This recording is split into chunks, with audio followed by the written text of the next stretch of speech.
ఈరోజు GVMC additional commissioner నల్లనాయ గారి నేతృత్వంలో శివాజీ పార్కుని పక్షుల పార్కుగా, ప్రధానంగా స్పారో పార్కుగా తయారు చేసే ఒక ప్రయత్నం మొదలైంది. అందులో భాగంగా ఈరోజు ఒక 100 ధాన్యం కంకులు గుత్తులు, అలాగే ఒక 100కు పైగా నీటి పాత్రలు ఏర్పాటు చేశారు. ఆయన సిటీ అంతా కూడా నీటి పాత్రలు అన్ని పార్కుల్లో, అన్ని ఇళ్ల దగ్గర కూడా ఏర్పాటు చేయమని చెప్పి పిలుపు ఇవ్వడం జరిగింది.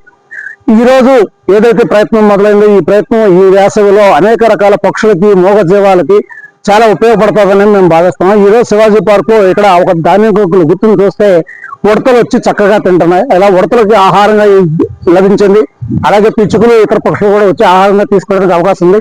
సో ప్రతి ఒక్కరూ ఇక్కడ ధాన్యం కంకులు గుర్తులు కానీ, లేదు అనుకుంటే కొంచెం గింజలు చల్లి కానీ పక్షుల్ని వాటిని కాపాడాలని, ఉడతలను కాపాడాలని, అన్ని మూగజీవాలని కాపాడాలని మేము కోరుతున్నాము. సమస్త జీవ వైవిధ్యాన్ని పరిరక్షించే బాధ్యత మానవాళిది అనేది ప్రతి ఒక్కరూ గుర్తుంచుకొని చేయాలని కోరుతున్నాం.